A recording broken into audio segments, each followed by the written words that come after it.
Needle number 6 కి పెట్టుకోండి. 6 కి పెట్టుకున్న తర్వాత మీరు ఈ బాక్స్ అనేది ఇలా ప్రెస్ చేసి ఇలా తీసేయండి. తీసిన తర్వాత మీకు ఇక్కడ టీవీ సెన్సర్ కనిపిస్తుంది. ఇది టీవీ సెన్సర్. పైనకొకటి కిందకొకటి. ఆడ్ అండ్ ఈవెన్ కి ఒకటే సెన్సర్ పనిచేస్తుంది. సో ఈ సెన్సర్ తీయాలంటే ఈ ప్లగ్ ఉంది కదా, ఇలా వైర్ లాగకూడదంటే స్పాయిల్ అవుతుంది. ఈ ప్లగ్ పక్కన స్విచ్ ఉంది కదా, ఇలా లెఫ్ట్ అండ్ రైట్ అని ఇలా తీయాలి నీట్ గా.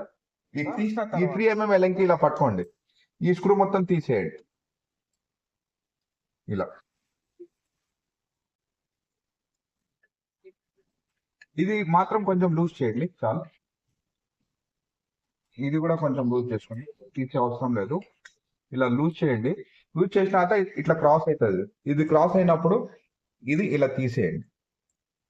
తీసేసి ఒకవేళ దీంట్లో డస్ట్ ఉందనుకోండి, దీని మధ్యలో బట్ట వేయండి. ఏది మన బనియన్ క్లాత్ కానీ ఏదైనా తీసుకొని దీని మధ్యలో క్లాత్ వేసేసి, సపోజ్ ఈ క్లాత్ ఉందనుకోండి, ఈ క్లాత్ వేసేసి దీని మధ్యలో ఇట్లా క్లీన్ చేయండి. ఇది కూడా క్లీన్ చేయండి. క్లీన్ చేసిన తర్వాత కొంచెం ఊదండి. ఊదినప్పుడు దీంట్లో డస్ట్ ఉన్నా కానీ మీకు క్లియర్ అయిపోతుంది. ఒకవేళ కొత్త టీవీ సెన్సర్ అనుకోండి, ఇదే కొత్త టీవీ సెన్సర్ అనుకొని దీన్నే మళ్ళీ యాజ్ ఇట్ ఈజ్ ఈ బ్రాకెట్లో పెట్టాలండి.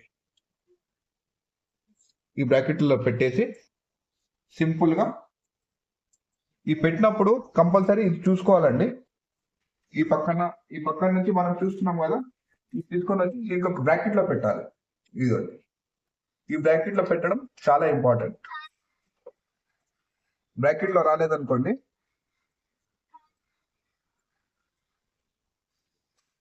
ఇలా ఈ బ్రాకెట్లో కూర్చోవాలండి. ఓకే, బ్రాకెట్లో కూర్చున్నప్పుడు మీకు ఎగ్జాక్ట్ గా ఉంటుంది. అప్పుడు మళ్ళీ మీరు ఈ స్క్రూస్ టైట్ చేసేయాలి. ఇది ఉంది కదా ఈ పెన్ను, మళ్ళీ ఎలా తీసారో అలానే పెట్టేయాలండి. ఇలా ప్రెస్ చేసేయండి, మంచిగా కూర్చుంటారు.